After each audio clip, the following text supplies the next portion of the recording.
আসসালামু আলাইকুম। বৃষ্টি মানে কি আসলে খিচুড়ি আর গরুর মাংস?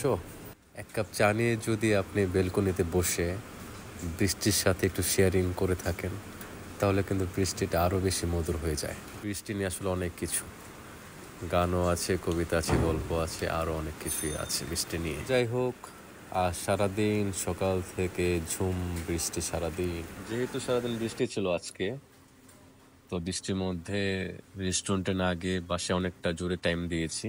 তো আলটিমেট সকাল থেকেই আমার বাসায় খুব ব্যস্ত ছিল, কিছু মেহমান আসবে তাদের আপ্যায়ন করার জন্য। তো সকাল থেকে কি কি আয়োজন করলাম জাস্ট একটু শেয়ারিং করছি আপনাদের মাঝে। মজার বিষয় হচ্ছে, যখন আমি ভয়েস ওভার গুলো করছি স্টিল নাও এখনো কিন্তু বৃষ্টির আওয়াজ পাচ্ছি। তো বৃষ্টির আওয়াজ কিন্তু ব্যাকগ্রাউন্ডে কিন্তু বাজছে, আপনার সাথে শুনতে পাচ্ছেন।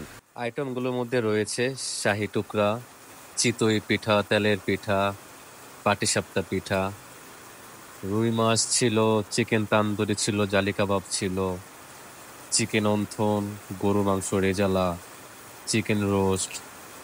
আর ডেজার্টের মধ্যে রয়েছে কাস্টার্ড, পুডিং, ফালুদা, গরুর কলিজে ফ্যাপসা ভুনা আর নান্নুটির সাথে ছিল। এরকম খাবার যদি আপনার টেবিল ভর্তি থাকে, এত মুখরোচক খাবার, তাহলে কিন্তু আপনাকেও হার মানতে হবে বৃষ্টির কাছে। আজকে এতটুকুই আমার আয়োজন। নেক্সটে দেখা হবে কোনো একটা ভিডিওতে। ভালো থাকবেন এ পর্যন্ত।